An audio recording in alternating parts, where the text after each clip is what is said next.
అలానే మిస్ రావు. ఆంధ్రప్రదేశ్ అభివృద్ధి కోసం చంద్రబాబు నాయుడు గారు ఇండస్ట్రీస్ని ప్రమోట్ చేస్తున్నారు. వాళ్ళని ఆకర్షించడానికి 25 పాలసీలని ప్రకటించారు సుమారుగా. వాటిలో ఒకటి మారిటైమ్ పాలసీ. దీన్ని గమనించిన తర్వాత కేంద్ర ప్రభుత్వం ఆయన్ని ప్రశంసించకుండా ఉండలేకపోతుంది. కేంద్ర మంత్రి సర్బానంద తాజాగా వైజాగ్ వచ్చారు.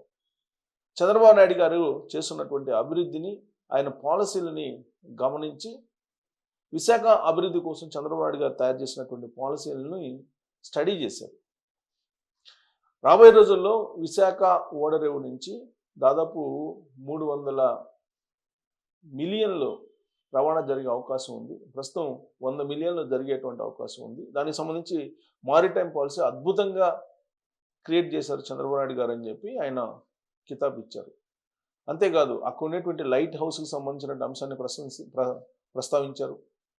గుజరాత్ తరహాలో వైజాగ్లోనూ అద్భుతమైనటువంటి అభివృద్ధి కనిపిస్తుందని చెప్పి చెప్పారు ఆయన. సో చంద్రబాబు నాయుడు గారు సమగ్ర అభివృద్ధి కోసం ఆంధ్రప్రదేశ్ని తయారు చేసినటువంటి పాలసీల మీద స్టడీ చేశారు. కేంద్ర ప్రభుత్వం మొదటి నుంచి చెప్తుంది, ఈవెన్ నరేంద్ర మోడీ గారు కూడా చెప్తున్నారు. చంద్రబాబు నాయుడు గారు పాలసీలు కానీ, చంద్రబాబు నాయుడు గారి విజన్ కానీ, చంద్రబాబు నాయుడు గారు సాంకేతిక పరిజ్ఞానాన్ని అభివృద్ధిలో భాగస్వామ్యం చేయటాన్ని కానీ అబ్జర్వ్ చేస్తున్నాము. తాను ముఖ్యమంత్రిగా ఉన్నప్పుడు చంద్రబాబు నాయుడు గారు ఉమ్మడి ఆంధ్రప్రదేశ్లో ఏం చేసేవాళ్ళు టెక్నాలజీ పరంగా అనేది చూస్తూ ఉండేవాళ్ళము. అందుకే టెక్ గురువు చంద్రబాబు నాయుడు గారు అని చెప్పి నరేంద్ర మోడీ గారు స్వయంగా ప్రస్తావించారు. మరి ఇప్పుడు కేంద్ర మంత్రి సర్బానంద కూడా ఆయన్ని ప్రశంసించకుండా ఉండలేకపోతున్నారు. విశాఖపట్నం వచ్చారండి. విశాఖపట్నం వచ్చి ఆయన విశాఖ ఓడరేవు గురించి, అక్కడ లైట్ హౌస్ గురించి ఏం మాట్లాడారు అనేది ఒకసారి చూద్దాం. దాని రిపోర్ట్ కూడా వచ్చింది. యాక్చువల్గా శనివారం రోజు విజిట్ చేశారు విశాఖ పోర్టుకి. ఇది విశాఖ పోర్టు పనితీరు బేష్, ప్రపంచంలోని తొలి 100 పోర్టుల్లో స్థానం. విశాఖపట్నానికి మొత్తం ప్రపంచంలోనే ఉన్నటువంటి టాప్ 100 స్థానం లభించింది విశాఖకి.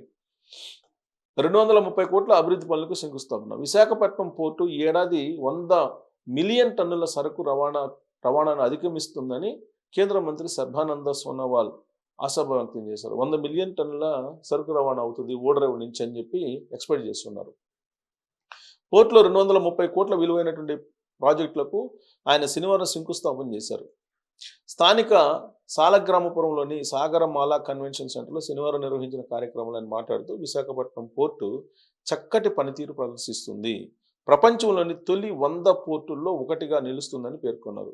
ఎంపీ భరత్ మాట్లాడుతూ పోర్టు చేపట్టినటువంటి ప్రాజెక్టులు పూర్తి చేసే బాధ్యతను ఆ శాఖపైనే వదిలేయకుండా ప్రజాప్రతినిధులుగా మా వంతు పాత్ర పోషిస్తాం. కాలుష్య నియంత్రణకు జిల్లా అధికారులతో కలిసి మరింత సమర్థంగా పనిచేయాలని సూచించారు. కేంద్ర కార్యదర్శి విజయ్ కుమార్ మాట్లాడుతూ సరుకు రవాణా పెంచడంతో పాటు భద్రతకు కూడా ప్రాధాన్యత ఇవ్వాలని కార్యక్రమానికి అధ్యక్షత వహించినటువంటి పోర్ట్ ఇన్ఛార్జి చైర్మన్ అంగముత్తు మాట్లాడుతూ ఉద్యోగుల నివాస పరిస్థితులు మెరుగుపడేలా ఆధునిక పరిపాలనా కార్యాలయం, నివాస సముదాయం నిర్మిస్తున్నామన్నారు. నార్త్ నియోజకవర్గ ఎమ్మెల్యే విష్ణుకుమార్ రాజు మాట్లాడుతూ సిఎస్ఆర్ ద్వారా ప్రజోపయోగ కార్యక్రమాలు నిరంతరం కొనసాగించాలన్నారు. దక్షిణ ఎమ్మెల్యే వంశీకృష్ణ మాట్లాడుతూ పోర్టుల వల్ల విశాఖపట్నం ఎంతో అభివృద్ధి సాధించిందన్నారు. పోర్టు వల్ల కార్యక్రమంలో పోర్టు డిప్యూటీ చైర్మన్ రోషిని అపరంజి పాల్గొన్నారు. పోర్టు సహకారంతో పలు కోర్సులు పూర్తి చేసిన విద్యార్థులకు ఈ సందర్భంగా ధృవపత్రాలను చేశారు. సో ఇది ఆయన కార్యక్రమం. అంటే ఆయన 230 కోట్ల రూపాయల విలువైనటువంటి శంకుస్థాపన పనులు చేశారు సర్బానంద.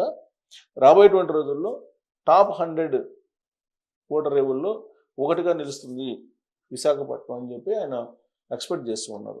శంకుస్థాపన చేసే అభివృద్ధి పనులు 52 కోట్లతో ఎల్పిజి బెర్త్, తర్వాత అగ్నిమాపక సదుపాయాల అభివృద్ధి 35.87 కోట్లతో ఓఆర్ఎస్ డైట్ డాక్ ఆధునీకరణ, 97.7 కోట్లతో G+9 అంతస్తుల పరిపాలనా భవనం, 44.2 కోట్లతో హార్బర్ పార్క్లో నివాసానికి అపార్ట్మెంట్. ఇది విశాఖలో light house museum, light house టూరిజంపై మోడీ దృష్టి. 266 కోట్లతో గుజరాత్లో అతిపెద్ద లైట్ హౌస్. 266 కోట్లతో గుజరాత్లో అతిపెద్ద లైట్ హౌస్ గుజరాత్లో. మరో 75 లైట్ హౌస్ల అభివృద్ధికి చర్యలు కేంద్ర మంత్రి సర్బానంద సోనోవాల్ అనౌన్స్ చేశారు. దేశంలో అతిపెద్ద లైట్ హౌస్ను గుజరాత్లోని నేషనల్ మారిటైమ్ హెరిటేజ్ కాంప్లెక్స్లో 266 కోట్లతో 777 మీటర్ల ఎత్తున నిర్మించనున్నట్లు కేంద్ర పోర్టులు, నౌకాయాన, జల రవాణా శాఖ మంత్రి సర్బానంద సోనోవాల్ వెల్లడించారు. శనివారం విశాఖపట్నంలో జరిగిన లైట్ హౌస్ ఉత్సవం ముగింపు సభలో ఆయన ముఖ్య అతిథిగా ప్రసంగించారు. దేశంలో లైట్ హౌస్ టూరిజాన్ని పెంచాలని ప్రధాని మోడీ సంకల్పించారని, ఈ నేపథ్యంలో 75 లైట్ హౌస్లను అభివృద్ధి చేస్తున్నామని తెలిపారు. దీనికి అదనంగా మరో 25 లైట్ హౌస్లను గుర్తించామని, వాటిని కూడా పర్యాటకంగా ముందుకు తీసుకెళ్తామన్నారు. బ్రహ్మపుత్ర నదీ తీరాన అసోంలో బోగిబిల్, సిల్ ఘాట్, పాండు, బిస్వంత్ ఘాట్లలో 4 లైట్ హౌస్లు నిర్మిస్తామన్నారు. విశాఖపట్నంలో పాత లైట్ హౌస్ను మ్యూజియంగా అభివృద్ధి చేయడానికి విశాఖపట్నం పోర్ట్ 3156 చదరపు మీటర్ల స్థలాన్ని అందిస్తుందని, అందులో director general of light houses and light ships సంస్థ పనులు చేపడుతుందని ప్రకటించారు. దీనికి సంబంధించిన ఎంఓయూపై వేదికపైన కేంద్ర మంత్రి సోనోవాల్ సంతకం చేశారు. అలాగే అండమాన్లో జంగ్లీఘాట్లో సిబ్బంది క్వార్టర్లు పునర్నిర్మాణానికి మంత్రి సోనోవాల్ ఆన్లైన్లో శంకుస్థాపన చేశారు. గోవాలో అగౌడా లైట్ హౌస్లో లైట్ అండ్ సౌండ్ షోను ఇక్కడి నుంచి ప్రారంభించారు. కార్యక్రమంలో కేంద్ర పెట్రోలియం, గ్యాస్, పర్యాటక శాఖ మంత్రులు Suresh Gopi, Visakhapatnam port in-charge chairman Angamuthu, ఎమ్మెల్యేలు పాల్గొన్నారు. ఇది లైట్ హౌస్ని, ఇప్పుడు విశాఖపట్నంలో ఉన్న లైట్ హౌస్ని దాన్ని మ్యూజియంగా అభివృద్ధి చేయడానికి ఇప్పుడు కేంద్ర మంత్రి హామీ ఇచ్చారు.